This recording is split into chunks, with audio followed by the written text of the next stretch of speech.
우리가 보여주고 있는 이 본문의 말씀처럼 전쟁을 눈앞에 둔 자들, 여러분 전쟁을 눈앞에 둔 자들이라고 한다면 여러분 어떻게 이 전쟁을 이길 걸 생각해 볼까요?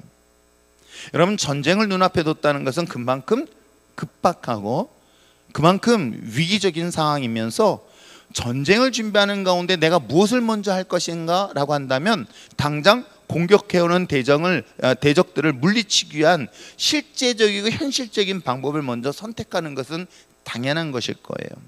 그런데도 불구하고 놀랍게도 이 전쟁의 배후에는 하나님이 함께 하신다는 것을 여러분 꼭 기억하시길 바랍니다.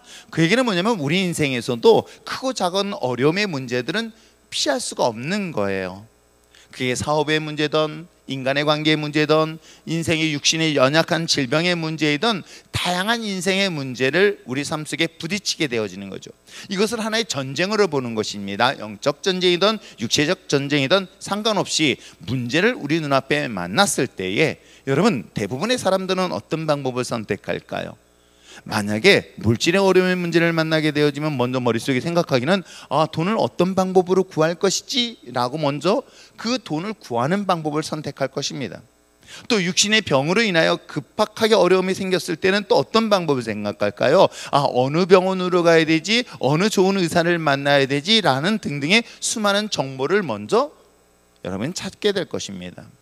우리 인생도 다 마찬가지인 것 같아요. 막상 어떤 위기의 상황에 딱 문제를 만나게 되어지면 우리가 먼저 선택하고 먼저 머릿속에서 떠오르는 게 뭔가를 잘 생각해 보세요. 그러면 대부분의 경우가 아무리 믿음이 있다라고 하더라도요, 믿음이 신실한 것 같아도요, 막상 그런 위기 상황에 딱 문제를 만날 때 여러분 예배가 먼저 드릴 것 같아요? 아니면 먼저 문제를 해결하는 방법을 찾게 될까요? 혹시 그런 위기를 만날 때 목사님 모시고 아니면 순장 모시고 와서 우리 예배 드려야 되겠다라고 생각하시는 분 손 들지 마세요. 시험 되니까. 아세요? 정말입니다. 이게 정말 중요한 문제를 딱 만났다, 어려움의 문제를 만났다. 왜 제가 1년 지금 25년을 돼가면서 1년 매년 시작할 때에, 한 해 시작할 때에 저 역시도 세일의 기간 동안의 특별 새벽기도 쉽지 않습니다. 또 그 세일의 기간 동안의 신방뿐만 아니라 등등의 많은 것들을 통해서 많은 에너지를 쏟는 이유가 뭐 때문인지 아십니까? 내 한 해를 시작할 때 과연 나는 어떤 걸 먼저 준비할 것인가 라고 한다면 대부분의 경우는 말씀드린 것처럼 삶의 현실적인 문제를 어떻게 하면 해결할 수 있을까라는 그런 방법론적인 것들을 먼저 찾지, 내가 하나님 앞에 먼저 예배 드려야 되겠다는 경우가 그리 많지 않아요. 사업을 시작합니다. 시작하기 전에 예배 드릴 수 있는, 내가 이사를 갑니다. 이사 드리기 전에 예배 드릴 수 있는, 교회를 건축합니다. 건축하기 전에 먼저 하나님 앞에 예배를 드리는, 내 인생의 모든 걸 시작하기 전에 출발할 선상이 다른 것보다도 먼저 예배부터 출발하고 있는 걸 여러분 잘 기억해 보시길 바랍니다. 오늘 지금 이 전쟁에 대한 이야기를 하고 있어요. 물론 우리가 잘 알고 있는 사울의 경우도 마찬가지입니다. 이와 같이 인생의 큰 전쟁의 위기의 문제를 만날 때는 여러분 먼저 머릿속에서 어떤 생각이 떠올라요? 남유다와 북이스라엘이 멸망하게 된 중요한 이유들이 몇 가지 중에 하나가 뭔지 아십니까? 예배가 폐하여졌다는 거예요. 예배를 실패했다는 거예요. 왜 그러냐면은 그들은 막상 남쪽에 있는 애굽 또는 주변에 있는 고대 근동에 그런 강력한 나라들이 급부상하면서 이스라엘 공격해 올 때 그들이 먼저 선택한 거 뭔지 아십니까? 지금 이 상황을 누구의 도움을 받을까? 이 상황을 어떻게 해결할까? 그러면 이 나라를 대적하기 위해 좀 더 힘센 나라에게 도움을 요청하는 방법을 선택할까? 라는 것이 이스라엘 백성들의 선택 방법이었던 거예요. 어느 누구도 하나님 앞에 예배 드리자라고 하는 자는 성경을 잘 찾아보세요.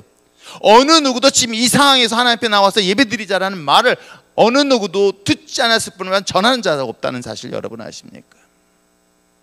그런 상황에서 하나님이 전쟁의 사례를 얘기하고 있는 거예요. 이 전쟁의 모습은 창과 칼을 가지고 싸운 것이 아니라 하나님을 찬양하며 하나님의 이름을 높이면서 그 예배자의 모습으로 나갔을 때 놀랍게도 이 전쟁을 승리케 하는 것들이 이야기가 오늘 성경 속에 기록되어 있는 것이겠죠.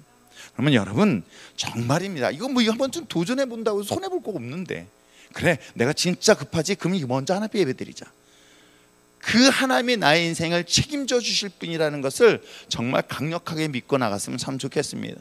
그런데도 책임지지 못할 하나님이라고 한다면 그 하나님 뭐하러 믿으세요? 내가 하나님 앞에 예배드렸는데도 불구하고 그 예배 속에서 승리할 수 없다고 한다면 그 하나님이 정말 살아계시고 한번 의심해봐도 되잖아요. 근데 참 예배라는 게 놀라운 거는 여러 가지가 있어요. 내가 예배를 드렸더니 내가 원하는 것을 얻는 것이 아니라 때에 따라서는요, 내가 감당할 수 없을 것 같아요. 큰 위기가 옵니다. 근데 예배를 통해서 어떤 것이 되냐면 문제를 해결하는 방법도 있지만요, 이 문제를 극복할 수 있는 담대함도 주시는 거 아세요? 전에는 갑자기 암이라는 병이 내 삶에 탁 다가왔을 때는 두려워 떨고 무서워했습니다. 그런데 암이 없어진 게 아니라 암이 내 눈앞에 있는데도 내 마음속에 근심이 사라지는 거예요. 염려가 사라지는 거예요. 두려움이 사라지는 것입니다. 그게 뭐예요? 그게 예배가 주는 강력한 힘이라는 거예요. 복음을 전함에 있어서 예배도 마찬가지인 것입니다. 자, 그러한 관점에서 오늘 이 교회 성장 절대적인 그에 대한 이야기를 오늘 좀 내용을 들어가 보려고 합니다. 자, 교회 성장의 절대적인 4대 연구인 웨스트를 기준으로 한 단어를 소개하고 있는데, 하나는 첫 번째 워십, 바로 예배는 하나님에 관한 하나님께 말하는 것으로 이야기를 하고 있습니다. 워십, 교회 성장에 있어서 중요한 것들을 얘기하고 있어요. 워십은, 예배는 하나님에 관하여 하나님께 말하는 것이다. 두 번째, 바로 전도에 대한 이야기를 하고 있어요. 전도 읽어보겠습니다. 시작. 전도는 하나님에 관하여 잃어버린 영혼을 말하는 것입니다. 그 다음에 봉사는 하나님의 이름으로 사람들을 돕는 것이다. 그 다음에 교육은 하나님에 관하여 인간에게 말하는 것이다. 자, 여기서 이야기하고 있는 것처럼 교회 성장에서 네 가지 중요한 것은 예배, 전도, 봉사, 교육, 이 네 가지 중요한 요소는 개인의 신앙 성장하는 데 반드시 필요한 것이다. 그러니까 우리가 교회를 열심히 다닌다고 해서 성장하는 건 아닙니다. 여러분 생각해 보세요. 학교를 한 번도 안 빠지고 다녔어요? 열심히. 그래가지고 무슨 상을 받냐면, 뭘 받아요? 요즘 그게 받나 안 받나 모르겠네요. 에? 뭐? 개근상 받아요. 근데 개근상 받았다고 공부 잘하나요? 해요. 땡땡이 치고는 공부 잘할 수는 없어요. 근데 아무튼 기본적으로 개근상을 받았다 그렇다 해서 또 그 사람이 공부를 잘하냐? 그렇지만은 않아요. 학교에 열심히 갑니다. 도시락 2개 싸갖고 갑니다. 근데 생각은 멍 때리고 있어요. 그러면 성적은 오를 수가 없는 거죠. 저는 신앙도 마찬가지인 것 같아요. 신앙이라는 것은 교회를 왔다 갔다 하고 그야말로 오랜 시간 되는데, 놀랍게도 5년이 지나고 10년이 지나고 20년이 지나도요, 성장이 멈추는 사례들이 의외로 되게 많아요. 제가 이번에 3박 4일 동안 세미나에서 깜짝 충격적인 거예요. 물론 이제 저도 그거는 알고 있었기 때문에 그 부분엔 동의를 하지만, 장광영 목사님은 여러분 너무나 잘 알 거예요. 장광영 목사님 저의 영적인 아버지 같으시고 제 모교회 목사님이시니까. 근데 그 장광영 목사님의 조카라는 장하길 목사님이라는 분이 계세요. 그 장하길 목사님의 사모님이 얼마 전에 사고로 인하여 생명이 끊어진 거예요. 그때 이 목사님이 외국에 선교지로 갔다가 소식 듣고 바로 들어온 거예요. 연락을 받은 거예요. 근데 부목사를 만났는데 사모님에 대한 얘기를 안 해요. 이미 죽었다는 거죠. 근데 그 죽은 시간 동안에 사모님이 천국과 지옥을 보고 오신 거예요. 근데 너무 충격적인 걸 보셨대요. 그 내용이 한번 인터넷 찾아보면, 저도 최근에 그 얘기 듣고 깜짝 놀랐어요. 사모님 이런 일이 있었구나 라고 하는데, 그 내용에 무슨 얘기가 나오면, 아주 교회에서 신실한 권사였대요. 교회를 열심히 했었대요. 누구보다 충성스럽게 일했던 분이래요. 근데 그분이 이제 돌아가셨는 다음이니까 당연히 우리가 생각했을 때는 권사고 신앙생활 열심히 했으니까 천국 갔을 것이라고 생각했던 거예요. 그런데 막상 천국과 지옥을 방문을 하는데, 지옥을 가봤더니 권사님이 거기 계신 거예요. 충격을 받았대요. 교회는 열심히 다녔고 봉사 열심히 했지 하나님 안 믿었다는 거예요. 이게 얼마나 충격적인 일. 그래서 천국과 지옥 보고 난 다음에 깨어나셨으니까 이 얘기를 하는 거예요. 그리고 남편한테 뭐라고 얘기했을까요? 뭐라고 얘기했는지 아세요? 목회 똑바로 하라고, 성도들 똑바로 가르치라고. 너무나 충격받았다고. 교회를 왔다 갔다 한다고 해서 그 사람이 믿음 있다? 여러분 그렇지 않아요. 그렇기 때문에 신앙이라는 것은, 믿음이라는 것은, 물론 이 믿음을 갖기 위해서 많은, 여러분 보잖아요. 여러분 중간고사 모의고사 왜 봐요? 세상에서도요, 그 사람의 실력을 키우기 위해서 끊임없이 시험이라는 과정을 거쳐요. 그때 요즘은 어떻게 해요? 그 시험도 안 보니까는 본인의 실력이 있는지 없는지 이게 정말 안타까운 현실을 갖고 있지만, 아무튼 스스로가 시험을 보면서 시험을 통해서 본인의 성적들이 올라가고 있는 건 사실이잖아요. 근데 요즘은 어때요? 성적을 평준화를 낮추다 보니까 실력이 더 떨어지고 있는 것 또한 사실이라고 현직 선생님들이 그런 얘기를 해요. 그래서 자기는 현직 교사인데도 불구하고 이 아이를 낳으면은 절대로 이 일반 학교는 안 보낼 것 같다, 대안학교를 보내고 싶다라는 얘기를 할 정도예요. 그렇다면 한 학생의 실력을 키우기 위해서 끊임없이 시험을 보면서 자신의 실력을 테스트하는데, 하물며 신앙은 어떨까요? 무슨 시험일까요? 믿음에 대한 시험들이었던 거예요.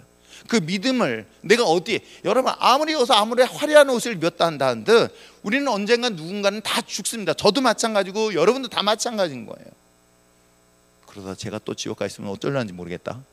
그런데 중요한 것은 뭐예요? 그렇게 믿음이 있어 보이지만 막상 천국에 갔을 때 그 믿음이 없다는 것을 보면서 얼마나 충격을 받았다는 그 사모님의 간증과 고백을 보면서, 담임 목사님인 장하일 목사님한테 뭐 똑바로 하라고, 똑바로 성도를 가르치라고 이야기하는 그 이야기를 강사 목사님이 얘기를 해주시는 거예요.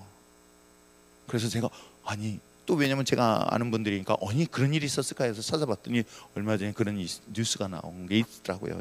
여러분, 그렇습니다. 우리가 신앙생활하는 데 있어서 교회를 다니는 게 중요한 거 아니라 믿음이 성장해야 되는 거예요. 믿음을 극복하고 이겨내야 되는 거예요. 거기는 많은 시험들도 있습니다. 많은 연단도 있고 고난이 있습니다. 근데 그 과정들이 뭐예요? 그것이 예배도 또 복음을 전할 때도, 아세요? 여러분, 복음 전하지 않으면 핍박받을 일이 뭐가 있겠어요? 오늘 어머영 선교사님이 이제 내일 말레이시아에 새벽에 아침 일찍 들어갑니다. 선교지 들어갑니다. 뭐 하러 가요? 복음 전하러 가는 거잖아요. 근데 무슬림이란 마을에, 그 국가란 말이에요. 거기서 복음 전한다는 건 또한 쉽지가 않을 것입니다. 복음 전하지 않으면 핍박받을 일이 없잖아요.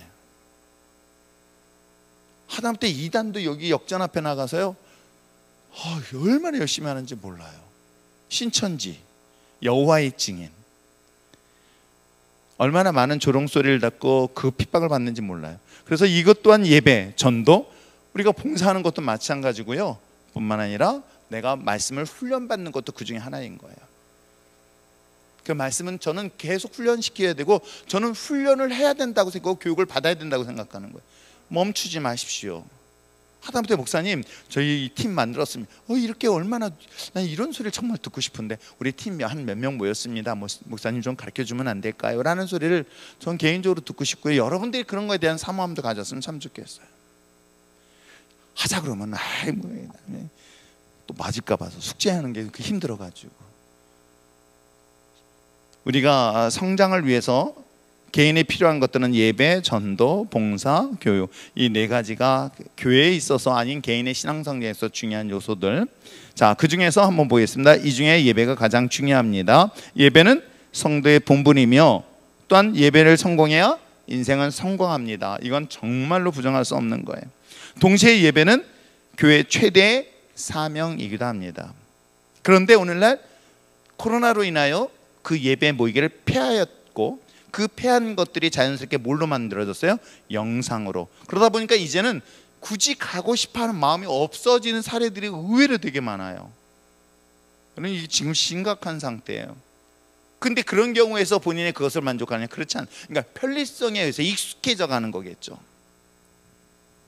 누구도 타치받을 일이 없다는 것 때문에. 그래서 예배라는 것이 그만큼 중요하다는 것이고요. 예배에 성공해야 교회가 성장하고요. 예배는 교회의 앞문이라고 이야기를 합니다. 그래서 앞문을 열고 뒷문을 막을 때 교회는 비로소 성장할 수 있다. 그래서 예배는 너무나 중요한 문제인 거예요. 그래서 예배 디자인하는 거, 예배 찬양팀 하는 거, 그래서 찬양하는 사람들도 그만큼 기도하면서 준비하고, 반주자도 준비하고, 영상도 준비하고, 다양하게 준비해서 하나 한 사람 사람들이 철저하게 예배자, 즉 여러분들이 참석했을 때 그 예배가 뭐 어떻게 살아있는 역사하시는 예배가 돼야 된다는 거 아시겠죠? 자, 그러면 그 예배의 특징 한번 살펴볼까요? 성장하는 교회에서 사람들이 예배를 통해 하나님을 만나고 은혜를 받으며 기쁨으로 돌아갑니다. 그 기쁨은 곧 다른 사람들에게 전달되고 그 결과 교회는 성장하게 되어 있습니다. 그만큼 예배라는 것이 중요한 것이겠죠. 그러니까 교회 성장에서 가장 중요한 요소, 그것은 어디다 꺼내 전도, 중요한 것만큼 예배라는 거예요. 그래서 사람들이 들어오게끔 하는 역할들은 예배다. 아시겠습니까? 자, 첫 번째 읽겠습니다. 첫 번째, 찬양을 중요하게 다룹니다. 찬양이 너무나 중요한 부분의 역할을 하고 있습니다. 두 번째, 죄의 자백을 통해 치유와 회복이 임합니다. 세 번째는 성령의 임재하심과 교통하심을 느껴지고요. 네 번째, 예수님의 이름으로 담대히 구하고 응답을 체험하게 되는 것이죠. 이게 예배 속에 다 드러나야 되는 것입니다. 아시겠죠? 결국 예배를 통해서 내가 죄라는 죄인을 발견하고 내가 죄인이기 때문에 십자가가 필요한 거고요. 그 십자가를 통해서 하나님의 임재하심을 경험하게 되어지고 그 임재하심을 통해서 하나님의 강력한 기름 부심을 경험할 수 있는 것. 이게 온전한 예배의 특징들이다. 자, 그렇다면 교회 차원에서 기다려지는 주일 예배를 어떻게 만들 수 있을까? 첫 번째, 예배를 위한 중보기도팀을 운영해야 합니다. 중보기도 정말 중요해요. 그러니까 이 중보팀들이 가장 해야 될 것은 예배, 목사님의 담임 목사님의 설교를 위하여 준비해야 될 것들, 그리고 이곳에서 사실은요, 사람이 사람을 만나는 게 아니라 이곳에 온 사람이 누구를 만나면 하나님을 만나야 되는 거예요. 그 하나님을 만나는 건 어떻게 해요? 보이나요? 보이면 얼마나 좋아요. 근데 안 보인단 말이에요. 그런데 영적인 부분에 대한 교감이 이루어져야만이 하나님의 임재하심을 경험할 수 있어요. 아시겠어요? 그렇기 때문에 그 예배 속에서 하나님의 임재하심을 위해서, 하나님의 성령의 임재하심을 위해서 하나님이 그들을 만날 수 있도록 무엇을 하라? 끊임없이 기도를 멈추지 마시길 바랍니다. 두 번째는 은혜로운 예배를 위해 성가대를 적극적으로 활용하십시오. 그래서 정말 한국 교회가 정말 성가대가 많이 없어지고 있는데도 불구하고 성가대를 폐하지 않는 이유, 바로 이런 이유 때문인 거예요. 아시겠어요? 그 다음에 세 번째는 예배의 시간과 순서를 지켜나가되 철저하게 성령님의 인도하심을 의지해야 됩니다. 그러니까 예배 순서가 이게 끊어지면 안 된다고 저는 생각을 해요. 그래서 예배는 흐름은 굉장히 자연스러워져야 된다. 아까 대표기도 할 때도 소리가, 주혁이한테는 소리가 되게 크던데, 신랑한테인가? 그러니까 마이크를 사용하는 것들도 철저하게 준비하고 연습하고 다 하셔야 됩니다. 기도자들 해가지고 이것들을 전부 다 교육자들이 다시 교육을 시켜야 되는데, 기도하는 방법들, 왜냐면 여러분들은 대표 기도하는 입장이고 성도들의 입장에서는 그 대표 기도를 듣는 입장인 거예요. 그러면 내 개인 기도가 아니라 우리의 기도를 누군가가 대신하여 하나님 앞에 올려드리는 거거든요. 성경 봉독도 마찬가지인 거예요. 이 모든 것들이 다 예배자로서 준비하는 것이기 때문에 그 하나하나를 철저하게 완벽하게 다 준비해야 되는 것 또한 사실이기도 합니다. 아시겠죠? 그렇기 때문에 그것에 대해서 예배가 조금 더 모든 사람들, 그래서 요즘은 뭐 이게 영상 예배, 그러니까 요즘은 워낙 시청각을 많이 사용들을 하다 보니까는 이런 부분에 대한 설교를 많이 하더라고. 저도 이번에 보니까 그 있잖아요. 이게 버튼 눌러가지고 탁 하니까 뭐 영상 바뀌고, 나는 회개했어요. 왜냐면 나는 아직도 손으로 쓰고 있으니까. 그래서 이거 나도 이거 버튼 눌러야 되나?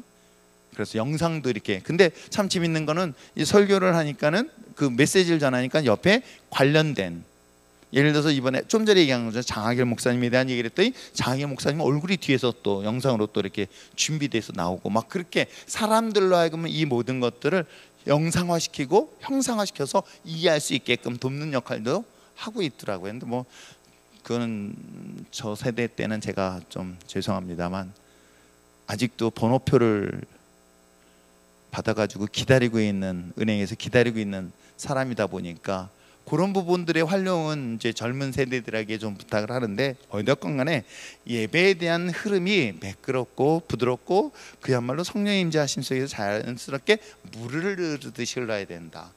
아시겠죠? 그는 전부 다 예배자들이 그렇게 준비했었으면 좋겠어요. 그래서 우리가 기도할 때도 어떻게 해요? 주일날 대표 기도도 텀을 두지 마라. 우리가 찬송가 끝나고 바로 하자마자 바로 예수님의 이름으로 기도합니다 하면 바로 연결시켜서 기도를 연결시켜라. 근데 거기다 만약에 몇 초라도 딱 끊어버리면 어떻게 되는지 아세요? 사람들은 눈을 딱 뜨게 되어져요. 그러니까 이것이 예배의 흐름을 끊어버리는 역할들을 하고 있거든요. 그러니까 그 흐름들을 자연스럽게 연결시켜두라. 이것이 예배 속에서 중요한 방법 중에 하나이다. 저는 그렇게 생각하고 있습니다. 자, 그 다음에 예배를 주제로 하는 메시지를 선포하고요. 또 그 다음에 뭐예요?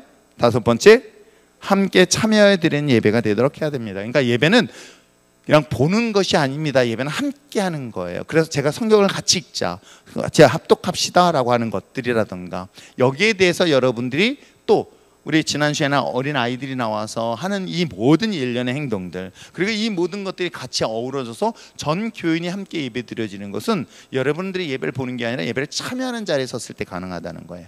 아시겠죠? 예. 함께 참여하여 드려지는 예배, 바로 이것이 우리가 주일날 기다려지는 예배를 사모하게 만드는 것 중에 하나다. 물론 거기서 메시지를 전하는 것도 중요하지만 좀 메시지뿐만 아니라 메시지 말고도 다른 것들도 많은 것들을 준비해야 되지 않을까 생각을 해봅니다. 자, 그래서 예배자에 대한 개인적인 훈련에 대해서 4가지를 이야기를 하고 있어요. 그레함 캐드릭에 소개하고 있는 예배자의 훈련의 4가지, 첫 번째 뭐예요? 감사 훈련인 거예요. 읽겠습니다. 시작. 예배자의 감사는 특정한 기도가 응답되어 감사한 것과 다릅니다. 범사에 감사하는 것, 합력해서 선을 이루시는 하나님께 감사하는 것이 예배자의 감사입니다. 그 얘기는 뭐냐면 감사는 훈련 중에 하나예요. 그러니까 우리가 말, 언어 선포라는 거 얘기했죠. 그렇죠? 이번에 이제 우리가 목사님들 가운데서 한 분이 이제 물론 이제 저기 하신 분이 얘기하는 거예요. 축도에 대한 얘기라는 거예요. 성부, 성자, 성령의 이름으로 뭐 못하기를 축원합니다라고 할 것인가, 아니면은 그냥 선포하듯이 하는 것인가, 이 2가지 가지고 얘기를 했어요. 근데 축원한다는 표현은 대표자에게, 그러니까 하나님께서 설교자에게 축도하는 그 권한을 위임을 한 거예요. 그래서 그건 내 얘기가 아니야. 내가 축원한다는 것은 내가 원한다는 거예요. 근데 축도라는 것은 일방적으로 하나님이 여러분에게 선포하는 거거든요. 그 선포하는 것은 내가 원하는 것과 전혀 상관없는 거예요. 근데 이게 혹시 잘못해서 이거 내가 하긴요, 하나님의 말씀을 그대로 선포하는 거예요. 그래서 축도할 때 지어다 라고 선포하라고 하는 것이 성경적이다. 그게 고린도전서에서 말씀이 그렇게 나오고 있거든요. 마찬가지라는 거예요. 감사도요, 여러분 어떻게 하는지 아십니까? 어떤 결과에 따라서 감사할 수도 있어요. 아시겠어요? 어떤 결과물을 가지고 감사합니다라고 할 수 있지만 미리 선포하고 감사함으로 선포할 수도 있어요. 되어질 것을 믿고 선포할 때 선포하는 데 또 역사가 일어나요. 이해하시겠어요? 그러니까 이건 훈련인 거예요. 내가 믿음으로 선포할 때에 선포한 대로 역사하심에 대한 확신을 가질 수 있는 것처럼 이미 하나님이 나에게 역사하실 것이야. 왜? 이미 여러분 구원을 받았다 한다면 현재적 구원도 있지만 어느 날 나는 어디가 있어요? 예, 천국에 대한 확신을 갖고 이게 대해서 확신이 있다 한다면 나는 구원 받았다라고 선포를 하는 거예요. 그런데 현재는 지금 이 땅 가운데 살고 있잖아요. 그에 대해서 어떻게 해요? 내가 이미 간 것을 믿고 감사함으로 선포하고 감사의 고백을 할 수 있는 거. 그래서 이 감사도 하나의 훈련 중에 하나다. 아시겠습니까? 근데 말로만 감사하는 건 아니에요. 하나님 앞에는 반드시 감사해. 우리가 잘 알고 있는 것처럼 5개의 제사를 통해서 감사의 제사가 있다는 것 잊지 마시길 바랍니다. 이건 믿고 감사하고 선포하는 거예요. 이것은 이 감사의 훈련 중에 하나가 사르밧과부의 경우도 그 중에 하나가 아닐까 생각해봐요. 나그네를 섬기기 위한 그 엘리야의 요구도 있었지만 결과가 있어서 감사하고 결과가 있어서 섬겼던 게 아니거든요. 무슨 말씀인지 아세요? 한 끼밖에 식사가 없었습니다. 그랬더니 그 반을 달라고 했습니다. 그러면 항아리를 열었더니 오? 항아리에 가득 찼네? 아니에요. 딱 한 끼 남은 식사였던 거예요. 그런데 식사 한 끼를 먼저 감사하고 하나님께 드렸더니 그 다음엔 하나님의 역사가 일어나는 거예요. 근데 우리는 대부분의 사람들이 어떻게 하냐면 결과를 가지고 감사하려고 해요. 근데 또 하나의 훈련 중에 하나는 뭐냐면 받을 걸 믿고 감사하는 훈련도 있다는 거예요. 아시겠죠? 그 얘기를 지금 하고 있는 것입니다. 자, 찬양에 대한 훈련을 한번 읽어볼까요? 시작. 찬양은 삶 속에서 하나님의 존재를 선언하는 것입니다. 이는 영어로 하나님을 찬양할 때 가능합니다. 마음 깊은 곳에서 영혼으로 주님을 찬양하는 훈련이 필요합니다. 그래서 찬양은요, 전심을 다하세요. 전심으로 목이 터지도록 해도요 죽지 않아요. 근데 놀라운 게 있어요. 제가 이렇게 뒤에서 보거나 여러분 찬양하는 것을 보거나 아니면 말씀 생활하는 기타 그런 게, 근데 물론 말씀을 읽을 때의 그 영적 상태도 알 수 있지만은 놀랍게도요, 찬양할 때 내 안에 묶여있는 모든 것들이 토해 나간다는 것 여러분 아세요? 그래서 사람들이 스트레스 풀겠다 뭐예요? 노래방 가는 거예요. 근데 우리는 뭐예요? 내 안에, 근데 이게 악한 영이 지배했을 때는 이 안에서부터 나오는 거란 말이에요. 이 안에. 근데 이걸 끄집어낸 건 창자가 끊어진 것 같은 찬양은 내 안에 묶여있는 영이 떠나고 악한 영이 떠나는 역사까지 하는 것이에요. 그래서 사울 왕이 악한 영이 사로잡혔을 때 다윗이 찬양하니 어떻게 그이 묶여있는 영이 떠나버리는 거거든요. 똑같습니다. 그러니까 찬양은 전심을 하나님 앞에 하나님께서 온 힘을 다하여 드릴 때 나를 그동안 묶었고 나에게 고통을 줬었고 내가 내 힘으로 할 수 없었던 이 모든 어둠의 세력이 떠나는 것들을 경험할 수 있어요. 진짜네. 네, 그렇습니다. 자, 우리가 이제 감사하는 훈련도 있고요, 찬양하는 훈련도 있습니다. 그리고 또한 이게 참 어려운 부분이에요. 우리가 인간이 죄로 타락하였기 때문에 의지가 있을 수 없다, 있다, 없다, 이 문제 가지고 교리적으로 계속 분쟁은 있습니다. 근데 성경을 보면 의지를 요구할 때가 참 많아요. 아세요? 의지를 요구할 때 참 많아요. 그래서 의지도 하나의 훈련이다. 아, 오늘 예배 드리기 싫어. 이게 성령님의 감동인가? 아닙니다. 아세요? 와, 오늘 날씨가 찌푸둥해. 팔다리가 쑤셔. 오늘은 누워서 TV로 예배 드리지? 라는 그런 유혹들. 어쩌면 수요일날 이 시간에 야, 이거 정말 성령의 감동에서 오신 분,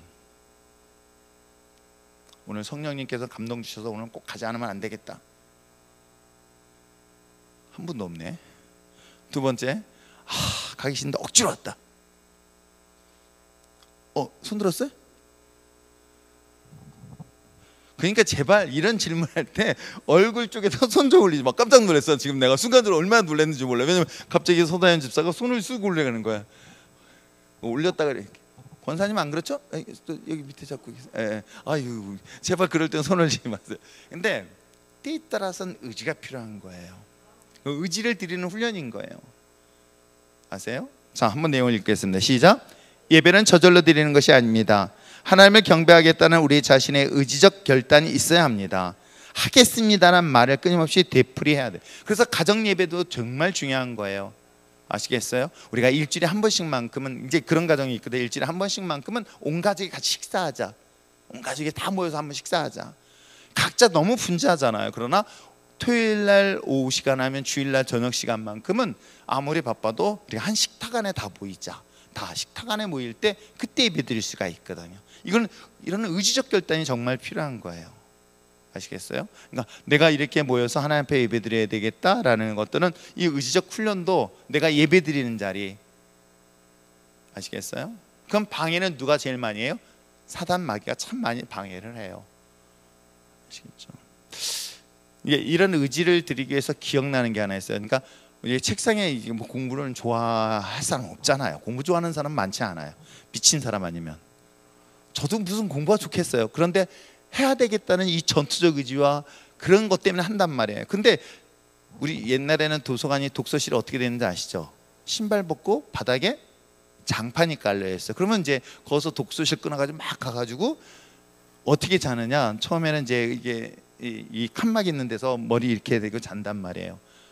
근데 이것도 잠을 꽤 많이 잘 수 있어요. 근데 이게 또 불편하잖아요. 그러니까 어떻게 해요? 이렇게 자다가 아침에 눈 뜨면 바닥에 누워 있어요. 누가 시키지 않았는데도 자연스럽게 바닥에 누워 있어요. 그럼 억울한 거야. 돈 내고 독서실에 와서 집에서도 못 자고 편하게 못 자. 지금 편하게 못 자잖아요.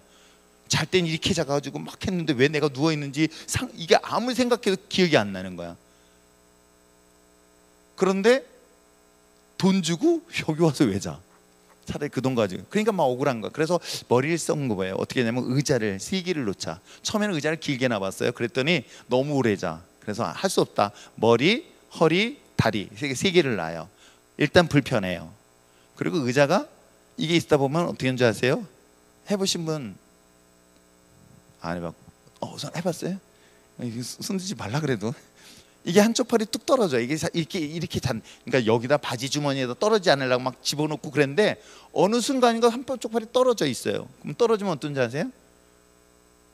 해본 적이 없어가지고 이게 피가 멈춰가지고 이게 마치 무슨 시체 하나 이렇게 건든 것 같은 느낌이 들어요. 이게 아무 감각이 없어요. 이것 때문에 깨요. 그러면 한두 시간이면은 잠을 깰 수밖에 없어요. 그러니까 일부러 그런 거예요. 일부러. 왜? 몸이 편하면 야, 집에서 하지. 집에서 공부하니 안 되니까 도서관 왔어요. 요즘은 또 밤에 요즘은 뭐 옛날에 그런 거 있잖아요. 잠 안 오는 약. 고기 끄떡이 있는 분들은 먹어봤다는 얘기네. 문정숙 권사는 먹어도 자요. 상관없이 자요. 근데 아무튼 이거는 왜 그러냐면 내가 의지를 드리겠다는 거잖아요. 근데 전 예배도 그런 거고요. 내가 신앙도 마찬가지인 것 같아요. 그런데 내 의지로 드리다가 실패하니까 포기하는 게, 실패하니까 뭐 하는지 아세요? 내가 의지를 하는데 오늘은 내가 마음 먹고 갔는데 또 실패했어. 왜? 하필이면 그때 요즘 무슨 드라마가 뭔지 나오는지 모르겠지만 재밌는 드라마 나와. 하필이면 그 시간이 또 예배 시간 7시 반이야. 그러니까는 이 유혹에 이겨내지 못하면 그러면 이제 낙심하는 거야. 그때는 어떻게? 그러면 다음 달부터 가지. 그러다 내년부터 가지 말고요. 그럴 때는 하나님의 도움을 구하는 거야. 하나님 도와주세요.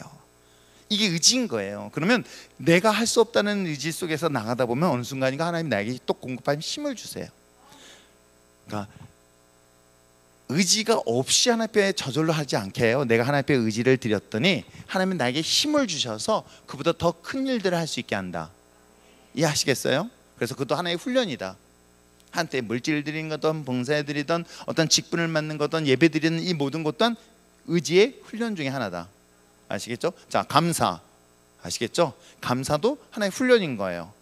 찬양도 훈련인 거예요. 찬양할 때 나는 어때요? 정말 계셔서 뭐라고 말 못하겠네.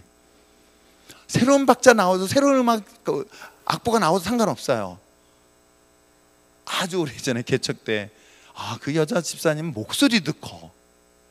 목소리도 큰데 아주 새로운 찬송가를 불러. 근데 옆에 있는 사람이 혼돈에 빠지는 거야. 아세요? 그러니까 본인이 그러면 소리를 작게 내거든요, 대부분이. 근데 소리가 특이해. 음은 남들보다 높아? 근데 새로운 찬송가야. 하여튼 새로운 찬송가예요. 뭐 예를 들어서 뭐 빈들의 마른 풀같이 이런 좋은 목소리 나와야 되는데 빈들의 마른 풀같이 이렇게 막 소리가 옥타브 오면서 뭐 이상한 음악을 들으니까 옆에서 하는 사람도 따라하는 거야. 내가 그때 초창기 때 얼마나 웃겼는지 몰라요. 그럼 나도 섞갈려. 이거 내가 잘못 부르는 것 같은. 근데도 얼마나 전심으로 찬양을 부르는지 몰라. 그 집사님 정말 가끔 생각나. 집사님 지금 어디쯤 뭐 하고 계실까? 그지 여보? 궁금하지? 키도 작으신 분이고 남편한테 애교도 많으신 집사님이신데 가끔 생각나고 보고 싶은 거야. 왜? 초창기 때 사람이 많으면 차라리 소리 안 들려. 사람이 없는 데다가 많지도 않은 사람 속에서 목소리가 큰 데다가 음이 새로운 소리 하면은 여러분 막 정말 여기 있는 사람들이 혼돈에 빠져요. 그런데도 불구하고 그렇게 정성을 다해 힘을 다해 찬양했던 그 목소리가 사실 참 그리울 때가 있어요. 마찬가지인 거예요. 이런 찬양의 훈련들, 그죠? 그리고 또 한뿐만 아니라 우리가 이야기한 것처럼 내가 하나님 앞에 드려야 되겠다는 그 의지적 것도 훈련 중에 하나다. 근데 그걸 통해서 하나님 나를 붙잡으니까 하나님의 나에게 역사하심을 크게 한다는 거. 자, 마지막으로 뭔가요? 준비하는 훈련도 필요합니다. 읽겠습니다. 시작.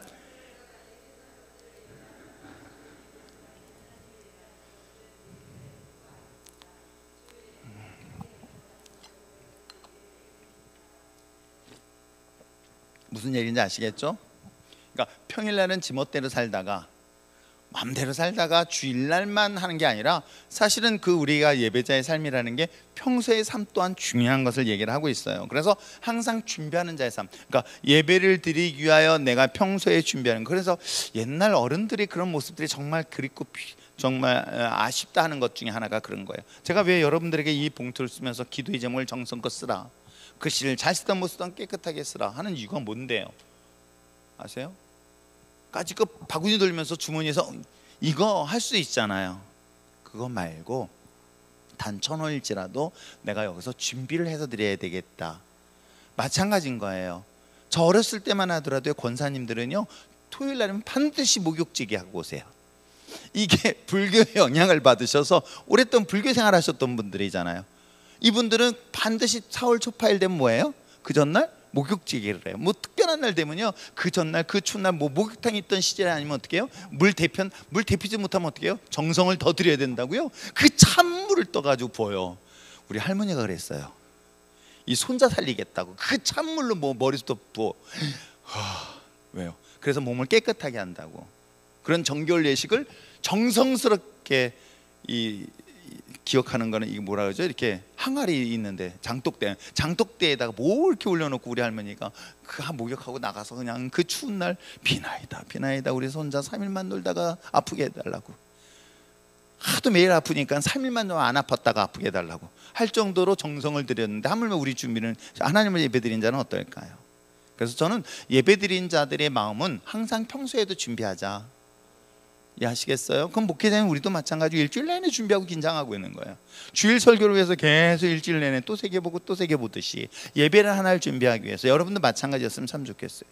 제가 여러분들의 리더들에게 외치는 다음 주에 21장에 대한 미리 준비하라, 그럼 본인들도 말씀을 묵상하라는 거예요. 계속 묵상하면서 준비하는 거예요. 왜? 순원들에게 말씀을 같이 나눠야 되기 때문에.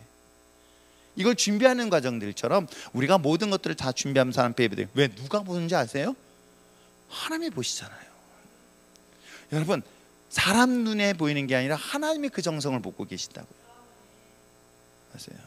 그 사람이 갖고 있는 외형적인 모습을 보는 게 아니라 그 마음의 중심을 보는 거예요. 그 정말 부자가 드리는 금화 한 전, 이 금 동전 한 전은 돈으로 따져본다면 억도 될 수 있는 돈이에요. 근데 하나님 그걸 보시지 않으세요. 두렵고 떨리는 마음으로 자신의 전부와 같은 불과 500원밖에 안 되는 돈이지만 자신이 전부를 드리겠다는 그 마음에 여인이 드렸던 그 예물을 누가 보세요? 그 마음의 중심을 보시면 하나님이 보시잖아요. 그건 전 그게 준비한 자의 마음이 아닐까 생각해봐요. 내가 시간이 남아서 그게 아니라 항상 그런 마음의 준비를 가지고 예배에 훈련할 수 있는 여러분 됐으면 참 좋겠어요. 이것이 다 훈련 중에 하나인 거예요. 내가 어떻게 한다? 하나님 앞에 드려질 때 감사하는 훈련, 또 뿐만 아니라 찬양하는 훈련, 그다음에 또 의지 훈련, 그리고 또한 준비하는 훈련들을 하나님 앞에 나왔으면 참 좋겠어요. 그래서 주일날 설교에 대해서 미리 알려드리기 때문에 한 번쯤은 미리 보고, 한 번쯤 그 보는 것도 참 도움이 되거든요. 아무 생각 없이 가서 설교 듣는 것보다는 미리 보고 그 다음에 그 말씀을 한 번쯤 보고 묵상하고 그 다음에 그 말씀을 들으면서 그 말씀에 내가 더 깊이 주님 앞에 만날 수 있는, 이게 전 준비한 자의 마음이 아닐까 생각해 봅니다. 그런 마음으로 우리 2022년도 이제 코로나 끝났다고 하는 이때, 이건 끝난 거 아닙니다. 지금 많은 학자들은 이보다 더 큰 어려움을 맞이할 것이다. 진짜 제가 여러분에게 있잖아요. 앞으로 예배 드리는 게 더 어려워질 것이다. 그 예배를 통해서 하나님은 정확하게 구분할 때가 올 것이다. 교회도 마찬가지고 여러분 개인 신앙도 마찬가지일 것이다. 그러기 위해서 제가 이번 강의를 예배를 중심으로 했던 것도 그만큼 중요하기 때문이다. 그러면 이것은 평소에 훈련되지 않으면 그 위기 상황에서는 극복할 수 없다. 그렇기 때문에 여러분들이 기억하시면서 말씀에 승리하시고 예배 승리하는 여러분 됐으면 참 좋겠어요. 그래서 예배 훈련학교 여러분 좀 보시면서 다시 한번 정리하고 그걸 머릿속에 두면서, 그래 뭐 지난주에 했던 것들 다 또 없어졌던 거 아니까 해서 보시면서 내가 올 한 해 동안은 다른 건 몰라도 예배에 한번 승리해야 되겠다. 우리 아들이 예배에 승리하겠다. 우리 자녀들이 예배의 승리자가 돼야 되겠다. 예배를 통해서 그거 아니라 하나님 앞에 정말 자신의 삶을 드리는 것에 예배의 승리자가 됐으면 참 좋겠어요. 기도할까요? 말씀을 생각하며 함께 기도하기 원합니다. 하나님, 먼저 우리가 예배자의 삶이 되게 하시고 우리 가정이 예배의 승리자가 되게 하게 하시고, 또 율전교회가 아버지 하나님 정말 예배에 목숨 걸 수 있는 교회가 되게 하여 주시옵소서. 그 예배를 통하여 이 땅에 하나님의 거룩한 영광이 드러나게 하길 원합니다. 하나님께서 크신 영광이 몸된 교회를 통해서 이루어지기를 원합니다. 예배를 통한 하나님의 기적의 역사와 능력이 나타나기를 원합니다. 다 같이 기도하시겠습니다.